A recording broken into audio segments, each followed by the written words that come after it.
Okay, we are going to take some notes on the difference quotient.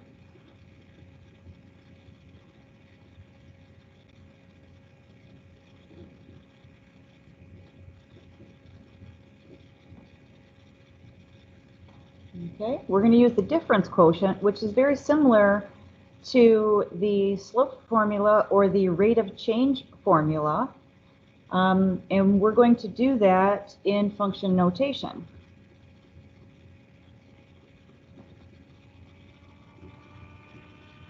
So let's just practice some function notation to start.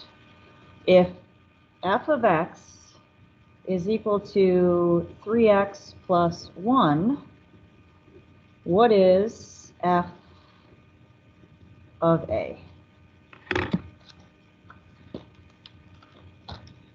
Well, that's just a fancy way of saying what is the output when you plug in a. So a is our independent variable. F of a is the dependent variable or the output. So take your a, plug it in everywhere you see an x, and you got f of a equals 3a plus 1.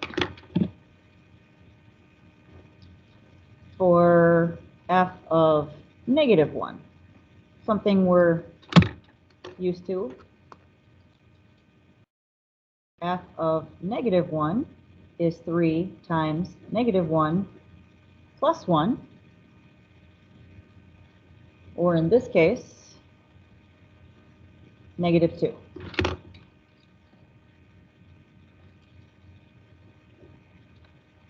How about f of x cubed?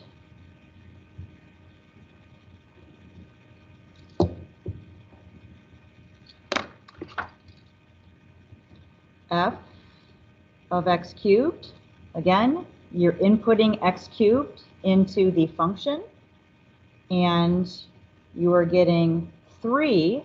You're substituting in the x cubed into the x and replacing it. Don't multiply them together. So you end up getting x cubed plus 1.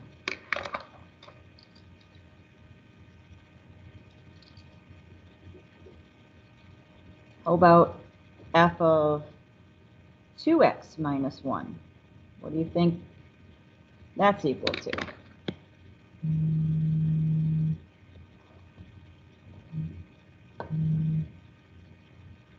Well, in this case, we are going to have to substitute in the expression 2x minus 1 in for x. So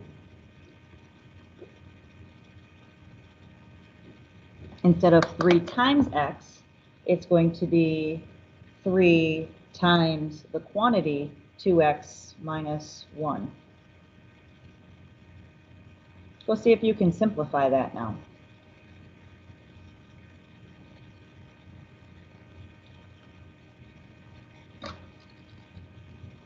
So 6x minus 3 plus 1. Final answer is 6x minus 2. Okay? All right. Last one here. How about f of x plus h? This is something that you use in calculus, f of x plus h. So we want to get used to that. So f of x plus h, again, you're substituting the expression in for x. And so instead of 3 times x, it's 3 times the quantity x plus h plus 1. And then you can simplify that to 3x plus 3h plus 1. I don't know if that's more simplified, but you could distribute if you wanted to. Okay?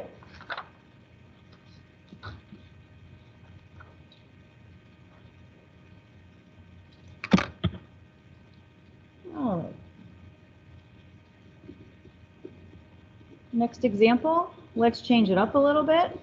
Let's make it x squared. Our function is x squared. So let's try g of 2x. What do you think? G of 2x. You can pause this at any time and try it on your own before I get the answer. So taking the 2x and substituting it in 4x, it's 2x the quantity squared, which would give you 4x squared. So be very careful when you substitute this in that you square both the number and the variable.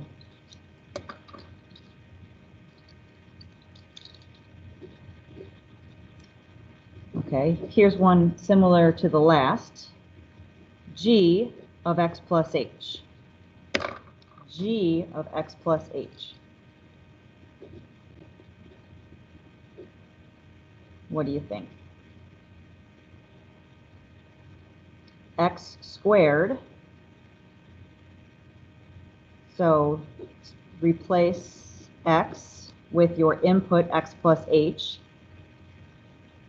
and square it. So some people will square a binomial by putting them next to each other and foiling.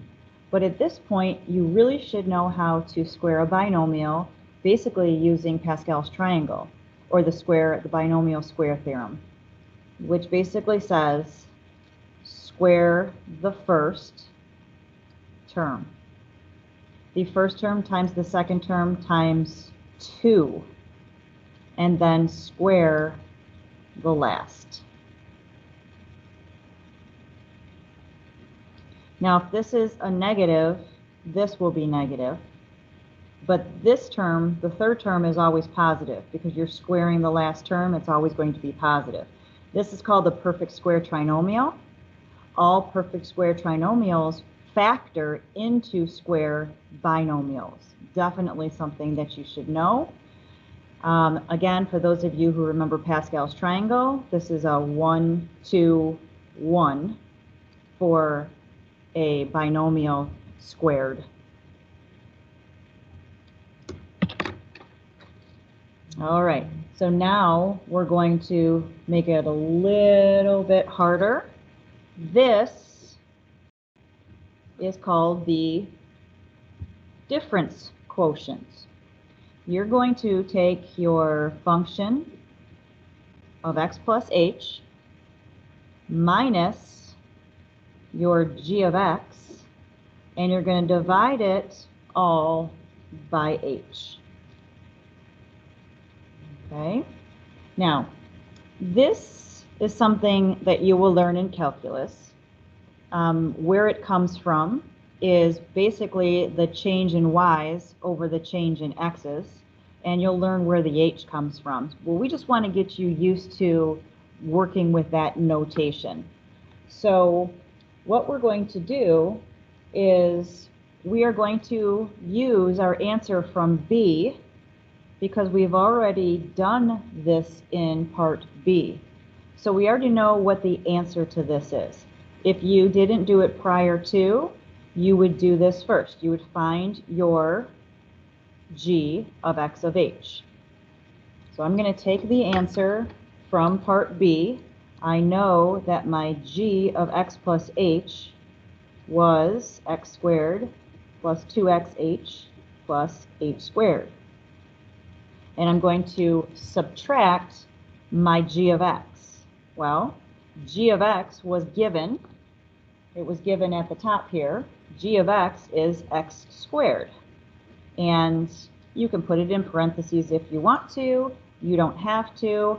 However, if your g of x or f of x or whatever it might be, if it's a polynomial with more than one term, so a binomial, a trinomial, you absolutely need to put the entire expression in parentheses, otherwise you're going to get the wrong answer, which is a very, very common mistake. So you want to subtract the entire function when there's multiple terms. Okay? So that is the difference quotient. And then we are just going to simplify. X squared minus x squared cancels. You're left with 2xh plus h squared all over h. Now you have to be careful. Some kids will cancel these h's, but I always say if all terms have an h, you can cancel all the h's. And here's the reason why. You can only cancel factors. So the numerator has a factor of h, and the denominator is h. So therefore, you can cancel the h's, and there's your final answer. Okay? All right, so just a reminder here. If your x value or your input is x plus h, then your output in this case will be g of x plus h. So that's basically your coordinate in function notation. If your input is x, your output, or your y value, a fancy way of saying y, is g of x. This is function notation.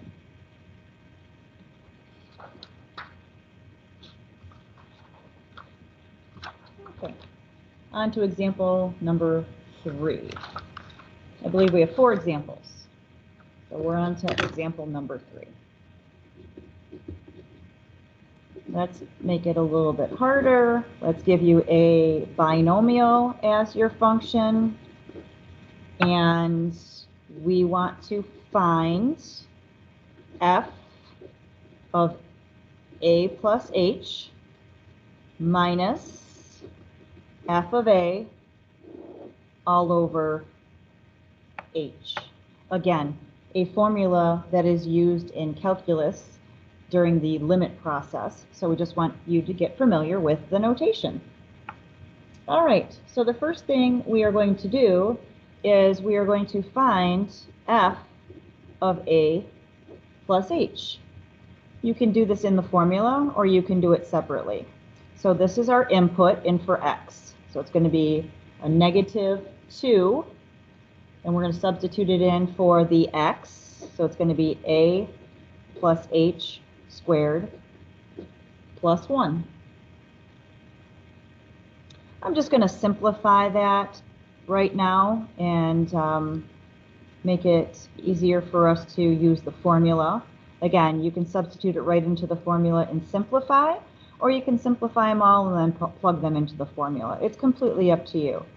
So again, square the first term times the second term times 2, and then square the last term.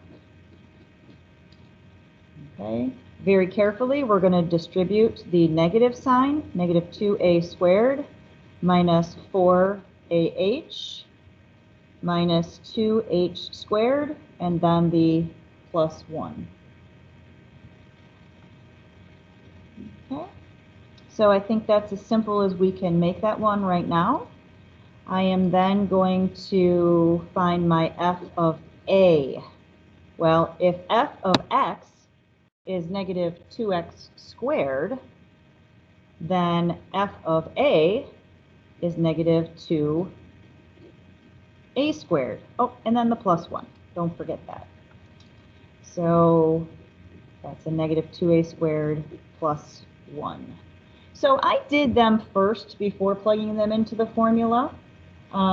Again, if you want to just plug this right here into here and then subtract this all divided by h and then simplify, that is fine.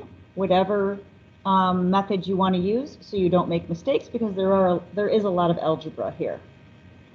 Okay? All right, so f of a plus h minus f of a all divided by h is going to be equal to our f of a, the f of a plus h. So I'm going to copy that down from above to -2a squared minus 4ah minus 2h squared plus 1. There's my f of a plus h minus my f of a. So again, parentheses, brackets, very important. And then you're going to divide all of it by h. Okay? So you can distribute the negative, or you can just do your subtraction very, very carefully.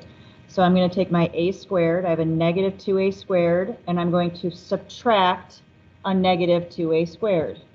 Well, that's the same thing as adding 2a squared to a negative 2a squared. So there aren't going to be any a squareds. I then go to my AH term. I have a negative 4AH, and I'm going to subtract. I don't have any AH terms. So that leaves me with a negative 4AH. I then go to my H squared terms. Again, I don't have any to subtract. So I'm going to keep that negative 2H squared. Then I have my coefficient here, actually not coefficient, but constant. I have my constant here, and I'm going to subtract a 1, so I have 0. And then all of that divided by h. Now when you're doing these problems, make sure that each step is equivalent to the previous one. Don't just do work in the numerator and at the very end throw on the h. You need to make sure that each step is equal to the one that is previous to it. So don't get lazy and drop things off, because when I am looking at your work, I will be looking at the process and making sure that each step is equivalent. So work from top to bottom to keep it nice and organized. Left to right is a little bit harder to follow. And again, here, they all have all three terms here. You have a term here, and one in the denominator. All three of them have an h, so if you want to factor them out, you can. Or you can just very carefully reduce that to a negative 4a minus 2h. Okay.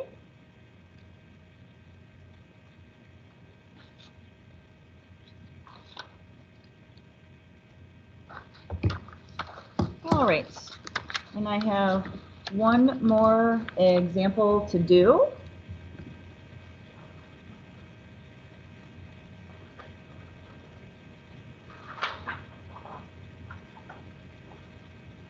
Grab some more paper there. All right, last one. And again, if you want to put the video on pause and try it yourself, that's always good to do, so you can learn from your mistakes instead of just watching me. Teachers or people tend to make things look a little bit easier because I'm making the decisions for you. So it's very important for you to try to make the decision and learn from your mistakes. So this is what I'm going to ask you to do. G of x plus h minus g of x, all divided by h. Okay? So in this particular one, I'm not going to do these separately. I'm just going to substitute it right into this formula. So my g of x plus h, if this is g of x, again, this is my input. So my output is going to be 4 over x plus h. And I'm going to subtract my g of x. Well, this is g of x, so I don't have to input anything in. And I'm going to divide all of that by h. Again, do not drop off that denominator. Okay, so what we have here is called a complex fraction. Again, another algebra skill, very, very, very important for calculus. So if you want to think of this one as over 1, you have fractions within fractions. So the denominator of this term is x plus h, the denominator of this term is x, and the denominator of this term is 1. So there's many ways to solve this. But I find that the best way is to multiply the numerator and the denominator by the least common multiple of those three denominators that I just mentioned. So we have x, x plus h, and 1. So the least common denominator is a denominator that they all have in common. So the least common denominator, I would need an x plus h in that denominator. I would need a factor of x, and I would need a factor of 1, which we already have. So that's the least common denominator. So x times x plus h, I can multiply a fraction by anything equivalent to 1, and that's just going to change the looks. It's not going to change the value.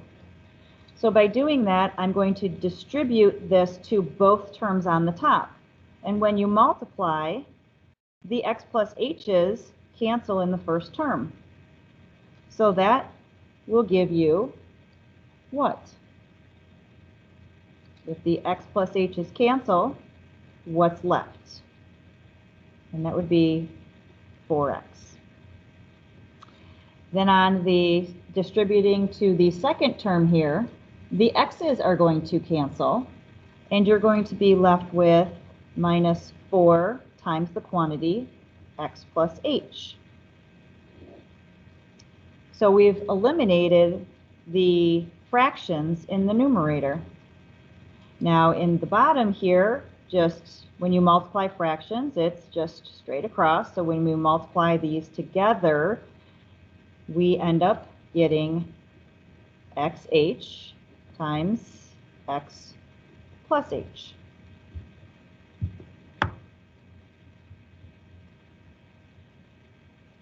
Okay. Now, a lot of the times with these problems, you don't want to distribute into the denominator because we end up factoring out at the end to reduce. So I'm just going to leave that in factored form, and I'm going to simplify the numerator. That's 4x minus 4x minus 4h, distributing the negative sign. All over xh. Again, you can distribute, but I would just leave it factored for now. And you'll see why. So these cancel. I have a negative 4h over xh times x plus h. And the h's cancel, and my final is negative 4 over x times x plus h. Final example, final answer.